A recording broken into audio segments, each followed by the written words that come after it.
সময় রাত 2টা 45 মিনিট। ডিউটি ডাক্তার মাত্র বিশ্রাম নেওয়ার জন্য ঘুম ঘুম চোখে বিছানায়। এমার্জেন্সি থেকে কল আসলো। চোখের পাতায় ঘুম ঠেসে এমার্জেন্সিতে এসে চমকে যাওয়ার মতো অবস্থা।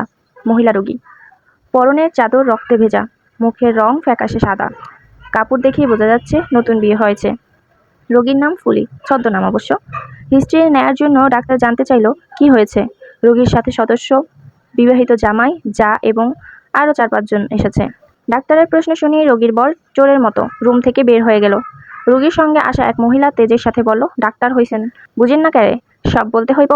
ওদের গ্রামের গাছের মাথায় বাঁধা মাইকটিতে একটির পর একটি বিয়ের গান বেজে চলতেছে। বিয়ের বাড়িতে সবাই ব্যস্ত। বরপক্ষের যারা এসেছে কথাবার্তায় অভিজাত ও ব্যক্তিত্ব দেখানোর চেষ্টায় ব্যস্ত। দর কষাকষি করার পরে কনে পক্ষ থেকে যৌতুক হিসেবে যা পাওয়া গেছে তার নেহাতই কম নয়, কিন্তু কম হয়ে গেছে কনের বয়স। বাচ্চা মেয়ে, নাম ফুলি বেগম, সবে মাত্র 14 পেরিয়ে 15 বছরে পড়েছে। মেয়ের বাবাও মোটামুটি ভাবে লাল শাড়ি পরিয়ে মেয়েকে বিদায় দিতে পেরে খুশি। মেয়ে হলে তো বিদায় দিতেই হবে। ক্লাস 7 পর্যন্ত মেয়েকে পড়িয়েছে, কম কি। তাছাড়া শোনা যাচ্ছে ছেলেও নাকি ভালো। বাড়ির উঠোনে বসে মুখে পান চিবোতে চিবোতে ছেলের মামা বলল, এমন ছেলে কোথাও পাবেন না মিয়া। তাছাড়া ছেলে মানুষের একটু দোষ থাকলেও সমস্যা নেই, বিয়ের পর ঠিক হয়ে যাবে। বিয়ের আনুষ্ঠানিকতা শেষে মেয়েকে নিয়ে আসা হলো তার নতুন ঘরে। যে মেয়েটি সবেমাত্র জীবনের সংজ্ঞা শিখতে শুরু করেছে, শৈশব থেকে কৈশোরে পা রাখতে যাচ্ছে, কিছু বুঝে ওঠার আগেই তার আজ বাসর রাত। পুরুষতান্ত্রিক এই সমাজে সতীত্ব যাচাই করার উৎসব, আর বিয়ে তো একটি সামাজিক বৈধতা মাত্র।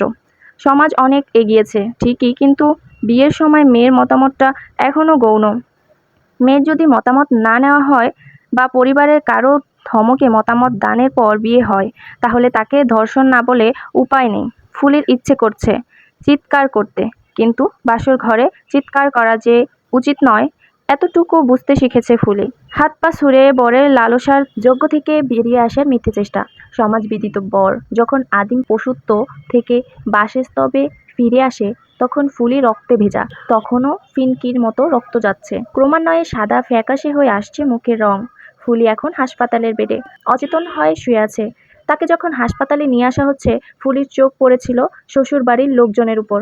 তারা যে কানাকানি করে কথা বলছিল, ব্যঙ্গাত্মক হাসি তামাশা করছিল, যেন সব দোষ ফুলের।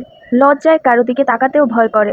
তারপরও ইঞ্জিন চালিত গাড়ির প্রচণ্ড শব্দ, আরও এলোমেলো কিছু মুহূর্ত। কিছুক্ষণ পর সাদা অ্যাপ্রন পরা একজন ডাক্তার এসে তার হাত ধরেছে। মনে আছে শুধু এতটুকুই।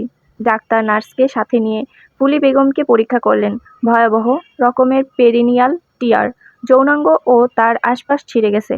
তখনও রক্ত যাচ্ছে প্রচুর। হাতে পালস দেখা হলো, খুবই কম। জরুরি ভিত্তিতে রোগীকে রক্ত দেওয়া দরকার। জরুরি অবস্থায় অপারেশন করে ছিঁড়ে যাওয়া অংশ ঠিক করতে হবে। এই ভয়াবহ সংকটাপন্ন রোগীকে নিয়ে হিমশিম খাওয়ার অবস্থায় কর্তব্যরত ডাক্তারের ম্যাডামকে ফোন করা হলো। প্রাথমিকভাবে ম্যানেজ করার জন্য রক্ত দরকার। রোগীর সাথে যারা এসেছে এতক্ষণ এমার্জেন্সি রুমের সামনে চিল্লাপাল্লা করছিল। ডাক্তার এসে জানালো জরুরি ভিত্তিতে রক্ত দরকার। তখন সবাই চুপ, কেউ কেউ কেটে পড়ার জন্য পাশে সরে গেল। কিছুক্ষণ পর রোগীর লোক জানালো তারা রক্ত জোগাড় করতে পারবে না, যা হয় হবে। ডাক্তার তাদের বোঝানোর চেষ্টা করলেন, কিন্তু লাভ হলো না। রাত 3:30টায় ম্যাডাম আসলেন। তার ধমকে শেষ পর্যন্ত তারা রক্ত জোগাড় করতে রাজি হলো, কিন্তু রক্ত আর সেই রাতে জোগাড় হলো না। অপারেশন থিয়েটারে ফুলিকে নিয়ে গিয়ে টিয়ার রিপেয়ার করা হলো। সকালে রোগীর শ্বশুরবাড়ির লোক সবাই উধাও। ফুলির বাবা আসলেন সেই ভোরে। রক্ত জোগাড় হলো কোনো রকমে। 6 দিন পর রোগীর সেপ্টিসেমিয়া ডেভেলপ করলো। ইনফেকশন রক্তে ছড়িয়ে গেল। ভালো অ্যান্টিবায়োটিক দরকার। রোগীর বাবা এসে বললেন তারা আর খরচ চালাতে পারবেন না। ডাক্তার পরামর্শ দিলেন কোনো সরকারি হাসপাতালে ভর্তি করাতে, তাহলে ঔষধ কেনার খরচ কিছুটা বাঁচবে। কিন্তু হাসপাতাল মানে তো কাজকর্ম রেখে একজনকে রোগীর পাশে থাকতে হবে। রিলিজ দিয়ে বাসায় নিয়ে যেতে চাচ্ছেন, যা হবার হবে। রিলিজ নিয়ে ফুলিকে বাসায় নেওয়া হলো। আরও বেশি অসুস্থ হওয়ার 4 দিন পরে আবার হাসপাতালে ভর্তি করা হলো। পরদিন ভোর ভোর সময় একবার চোখ খুলে আবার বন্ধ করলো ফুলি। সেই বন্ধ শেষ বন্ধ। ফুলি একিউট রেনাল ফেইলরে মারা গেছে। এই ঘটনাগুলো চক্ষু লজ্জার ভয়ে প্রকাশ হয় না, কিন্তু সচেতনতা জরুরি। এই ঘটনাটা অবশ্য আপনারা হয়তো অনেকেই দেখছেন আর নাও দেখতে পারেন। এগুলো এখন অহরহ হচ্ছে, আর এগুলো চক্ষু লজ্জার কারণে প্রচার হচ্ছে না। এটাকে গল্প মনে করে কেউ আবার ভুল বুঝবেন না, এটা সত্য কাহিনী। তবে আমি ভাবছিলাম এই লেখাটা বা এই টাইমলাইনটা পড়ার পরে আমি কিছু কথা বলবো, কিন্তু আমার না আর কোনো ভাষা আসে না এর এর পক্ষে বা বিপক্ষে কি বলা যায়, মুখে ভাষা নাই। তো আপনারা এতক্ষণ আমার সাথে থাকার জন্য আপনাদের অনেক ধন্যবাদ। আর আপনারা চাইলে একটা করে শেয়ার করে দিতে পারেন, আর আপনাদের শেয়ারের মাধ্যমেই অন্য মানুষগুলো সচেতন হবে, একটু হলেও জানতে পারবে সবকিছু। আল্লাহ হাফিজ, সবাই সবার মতো ভালো থাকবেন।